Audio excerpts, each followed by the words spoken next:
Hello guys, welcome है आप सबके एक और नई वीडियो के साथ। आज की वीडियो में हम डिस्कस करेंगे कि रियल मैड्रिड को किस टाइप की मिडफील्डर की ज़रूरत है और कौन से ऑप्शंस हैं रियल मैड्रिड के पास इस वक्त, और कौन प्लेयर लिंक्स हैं और कौन प्लेयर कितना सूटेबल बन सकता है रियल मैड्रिड के मिडफील्ड की जो इस वक्त मिसिंग एलिमेंट है वो फिल करने के लिए।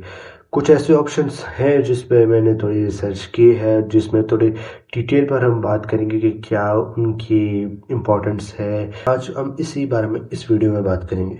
तो कुछ ऐसे प्लेयर्स हैं जो मैंने पर्सनली, या कुछ ऐसे प्लेयर्स कह सकते हैं लिंक है, जो मैड्रिड से इस वक्त जो साइन कर सकती है मैड्रिड बोर्ड या फ्लोरेंटिनो पेरेस को, जो प्लेयर्स पसंद आ सकते हैं। सबसे पहले हमारे ऑप्शन आती है नो डाउट विथिनिया।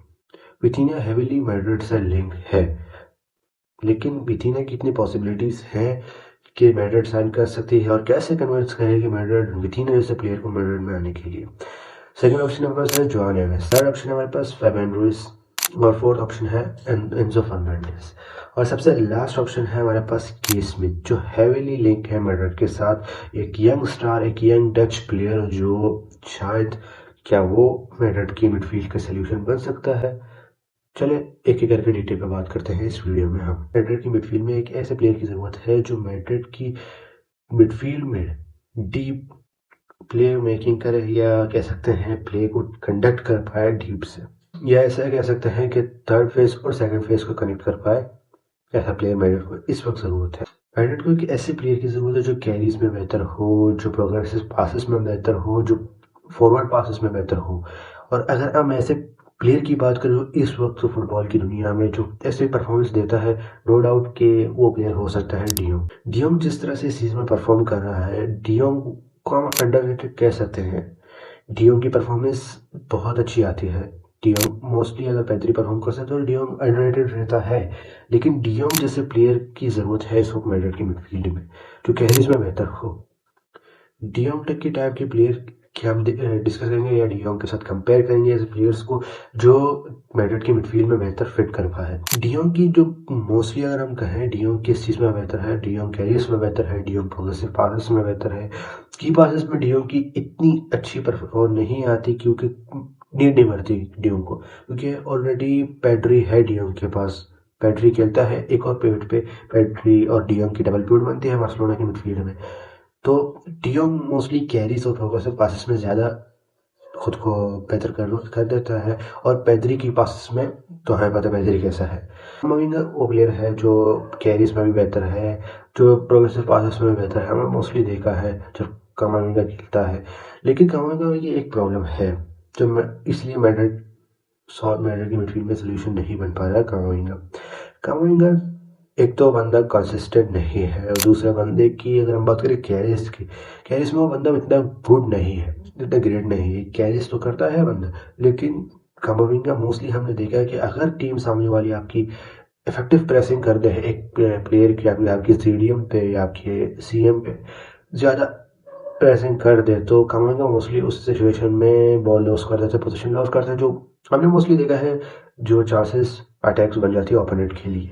तो ये ऐसे छोटे छोटे मिस्टेक्स हैं जो कमाविंगा की कमी हमें दिखाती है, जो सोल्यूशन नहीं बन पा रहा मैड्रिड की मिडफील्ड पे। सबसे पहले मैं बात करूंगा फैबियन रुइस के बारे में। फैबियन रुइस इस वक्त मैड्रिड के साथ हेवीली लिंक है। मैड्रिड की बोर्ड और मैड्रिड की स्काउटिंग एजेंट्स हैं, वो फैबियन रुइस को, मतलब फैबियन रुइस के साथ कॉन्टेक्ट में, शायद कैसे न्यूज़ आई कि कोई इंटरनल टॉक्स चल रहे हैं दोनों पार्टीज के बीच में। नो डाउट फैबियन रुइस एक बहुत अच्छा प्लेयर है, एक बहुत अच्छे बन सकता है मैड्रिड की मिडफील्ड में, लेकिन अगर आप ऐसे फैक्टर देखो, एक ऐसे फैक्ट देखो कि फैबियन रुइस की एज की बात करें, जो एक मुझे नहीं लगता है अच्छी चीज़ हो सकती है मैड्रिड के लिए, क्योंकि अगर मैड्रिड देखेंगे मिडफील्ड में तो एक लॉन्ग इन्वेस्टमेंट की तरह दिखेगी मिडफील्ड की सोल्यूशन को, कि एक दो साल में प्रॉब्लम सॉल्व हो जाए, उसके बाद फिर आपकी सिचुएशन वैसी हो जाए जो इस वक्त है, तो मैड्रिड ऐसे सोल्यूशन नहीं देगी। तो अगर मैड्रिड चाहती है लॉन्ग इन्वेस्टमेंट करना लॉन्ग ऐसे प्लेयर के ऊपर जो लॉन्ग टर्म मैड्रिड के काम आ सके, तो मुझे लगता है फैबियन रुइस इस चीज़ में फिट कर सकता है। फैबियन रुइस बहुत अच्छा है प्रोग्रेसिव पासेस में, की पासेस में फैबियन रुइस की बहुत अच्छी परफॉर्मेंस आती है, की पासेस में वो बहुत अच्छा है, लेकिन फैबियन रुइस बंदा जो है वो ऑलरेडी 29 ईयर्स ओल्ड है, और अगर मैड्रिड साइन भी करना चाहे फैबियन रुइस को, तो PSG easily 50 to 40 million Madrid से लेगी फैबियन रुइस के लिए। मुझे नहीं लगता कि फेबियन रुइज फिट कर पाएगा मैड्रिड की इस सोल्यूशन। अगर मैड्रिड इस तरह से प्लेयर्स ढूंढ रही है अपने मिडफील्ड की सोल्यूशन के ऑप्शंस में, शायद मैड्रिड साइन कर फेबियन रुइज को, लेकिन मुझे नहीं लगता कि एक बेस्ट ऑप्शन बन सकता है फेबियन रुइज। मुझे ये एज फैक्टर जो है थोड़ा सा प्रॉब्लम दे रही है फेबियन रुइज की तरफ से। वो अपना प्लेयर बहुत अच्छा है। मैड्रिड की मिडफील्ड को एक मैड्रिड की मिडफील्ड की सोल्यूशन की बात करें, एक हद तक सॉल्व भी कर सकता है। मैड्रिड की अगर सिचुएशन की बात करें मिडफील्ड में, तो मैड्रिड की एक ऐसे प्लेयर की ज़रूरत है जो बिल्कुल खुद पर लेके कंडक्ट कर पाए मैड्रिड की पूरी गेम की टेम्पो को। तो फेबियन इतना प्रेशर ले पाएगा खुद पे, तो मुझे यहाँ पे थोड़ी सी प्रॉब्लम लगती है फेबियन रुइज पे। और आपको क्या लगता है फेबियन रुइज फील कर सकता है? तो आप मुझे कमेंट सेक्शन में बता सकते हैं अपनी ओपिनियन। सेकंड चॉइस जो मुझे लगता है कि एक ऑप्शन बन सकता है वो है जॉन नेवेस। जॉन नेवेस हमने देखा है किस तरह से पुर्तगाल के लिए परफॉर्मेंस देता है। जॉन नेवेस किस तरह बीएसजी में परफॉर्मेंस देता है। अंडररेटेड यंग प्लेयर है जो सिर्फ 21 ईयर्स ओल्ड है, जो बहुत अच्छी परफॉर्मेंस देता है। प्रोग्रेसिव पासिस की बात करें वो मतलब बहुत अच्छा है। जॉन नेवेस एक गुड ऑप्शन बन सकता है मैड्रिड की इस मिडफील्ड की प्रॉब्लम के सोल्यूशन के लिए। वो की पासेस में भी बहुत अच्छा है, गुड कैरीज कर सकता है, वो फॉरवर्ड पासेस में बेहतर है। लेकिन जॉन नेवेस की अगर आप ये चार्ट देख सकते हो, जॉन नेवेस की एक प्रॉब्लम है। जॉन नेवेस आपको डिफेंसिव इतना अच्छा कह सकते हैं, आपको सॉलिडिटी नहीं दे सकता। जॉन नेवेस सुपरस्टार का प्लेयर है कि जॉन नेवेस को अगर आप खिलाओगे उसके साइड में एक चौमनी होना बहुत इंपॉर्टेंट बन सकता है। चौमनी की सपोर्ट जॉन नेवेस को कंफर्टेबल कर पाएगी क्योंकि गेम के टेम्पो को कंट्रोल कर पाए, क्योंकि बंदा खैर इस पे अच्छा है, लेकिन उसे चौमनी जैसे प्लेयर की जरूरत होगी। फिर वही बात आती है, अगर आप चौमनी और जॉन नेवेस को खिलाओगे तो आपको वाल्वेर्दे और बेलिंगम को कैसे मिडफील्ड में एडजस्ट कर पाओगे? आप ऑलरेडी और प्लेयर्स भी लेकर आ रहे हो, निको पास जैसे प्लेयर्स लेकर आ रहे हैं, तो एक बहुत बड़ा मुश्किल खड़ी कर सकता है मैड्रिड के लिए। जॉन नेवेस एक पर्सनली मुझे अच्छा ऑप्शन लगता है इस मिडफील्ड के सोल्यूशन के लिए। थर्ड ऑप्शन है हमारे पास विथिनिया। नो डाउट विथिनिया की कोई, अगर हम बात करें विथिनिया को हमें डिस्क्राइब करने की जरूरत भी नहीं है किस टाइप का प्लेयर है, वो किस तरह का प्लेयर है और किस तरह से गेम को कंट्रोल कर पाता है। He is one of the best midfielder in current footballing world. जिस तरह से अगर पैदरी की बात करें, पैदरी बेस्ट प्लेयर है, बेस्ट मिडफील्डर है, तो विथिनिया भी उसी ऑप्शन में आता है। इस तरह से विथिनिया पूरे पीएसजी के गेम को टेम्पो कंट्रोल कर पा रहा है। किस तरह से विथिनिया परफॉर्मेंस देता है पीएसजी में एक इंपॉर्टेंट प्लेयर है विथिनिया। ड्रेसिंग रूम की बात करिए, पीएसजी के कैप्टन्स में आता है विथिनिया इस वक्त। तो अगर मैड्रिड विथिनिया के लिए जाएगी तो बहुत मुश्किल है। पहले तो बात बहुत मुश्किल है मैड्रिड के लिए साइन करना विथिनिया जैसा प्लेयर। पीएसजी कभी नहीं छोड़ेगी विथिनिया को, और मैड्रिड की और पीएसजी की तो कभी नहीं बनती आफ्टर की एम्बापे से का। तो बहुत मुश्किल आ सकती है पीएसजी की तरफ से। अगर मैड्रिड ऑफर करने कोई भी ऑफर करना चाहे विथिनिया के लिए, बहुत मुश्किल होगी। अगर मैड्रिड खुद प्लेयर के साथ प्लेयर को कन्विंस कर पाए ज्वाइन करने के लिए, तो वो अलग बात है। प्लेयर के कैंप के साथ इंटरनल टॉक्स कर ले, कुछ हो जाए ऐसे, तो आ सकता है विथिनिया। लेकिन पीएसजी के साथ अगर आप ऑफर करोगे तो मुझे नहीं लगता पीएसजी कभी भी मैड्रिड को अब अपनी कोई प्लेयर सेल करके दे देगी जिस तरह से एम्बापे फ्री में छोड़कर आया था। तो एक बड़ी प्रॉब्लम है पीएसजी और मैड्रिड की इस वक्त रिलेशन में। विथिनिया एक बेस्ट प्लेयर है, मैं कहूँगा हर विथिनिया आ जाए तो सारी प्रॉब्लम सॉल्व हो जाएगी मैड्रिड की, नो डाउट।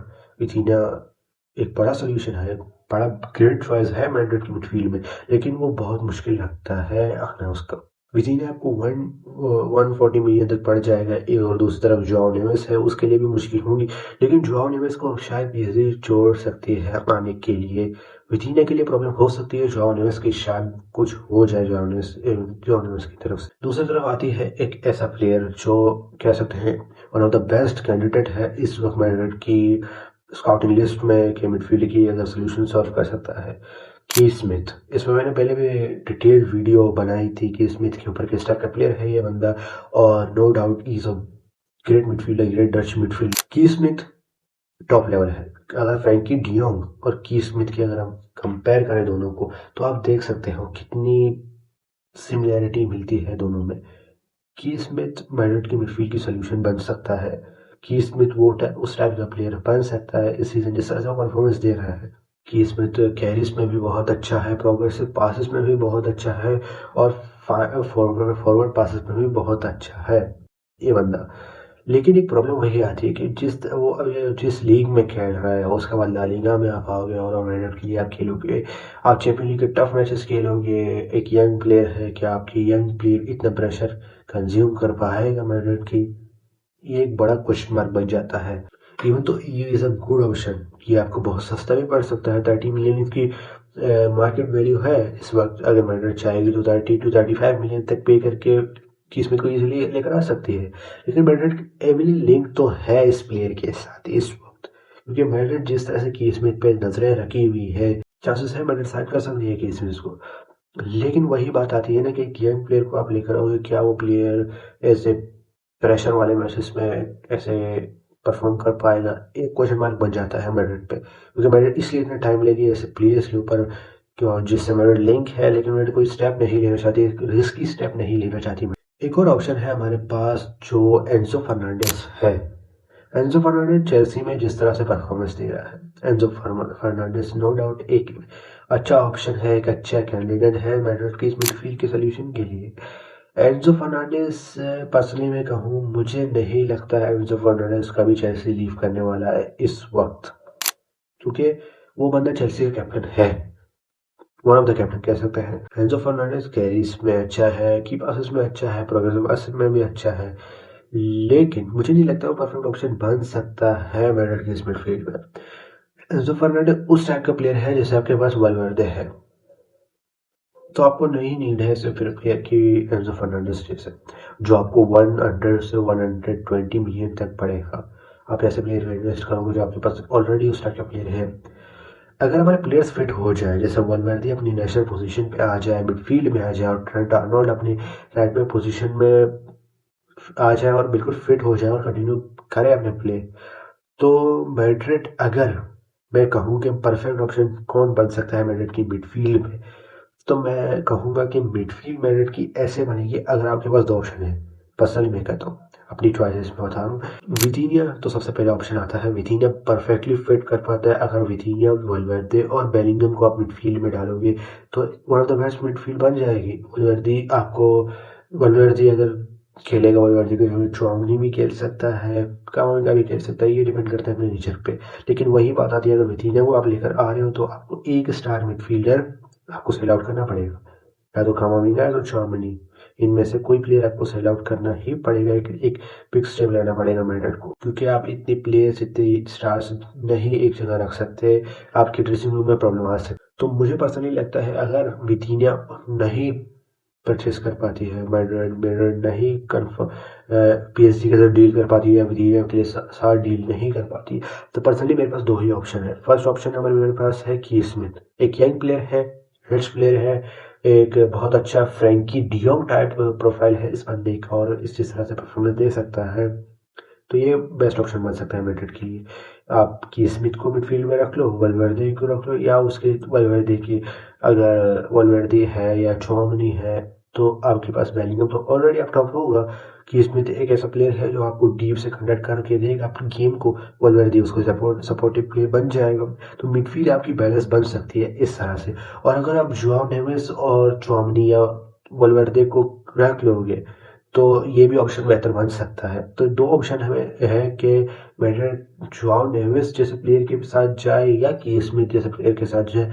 आप कमेंट सेक्शन में जो जरूर बताना अपनी ओपिनियन। अब एक चार्ट मैं आपको दिखाऊंगा कि वाल्वर्दे जिस तरह से परफॉर्मेंस दे रहा है, वाल्वर्दे और डियोंग की परफॉर्मेंस थोड़ी सिमिलर लगती है, लेकिन वही बात आती है कि वाल्वर्दे मोस्टली इस सीजन जो है राइट बैक पोजीशन पे खेल रहा है और नेशनल पोजीशन में नहीं खेल रहा है।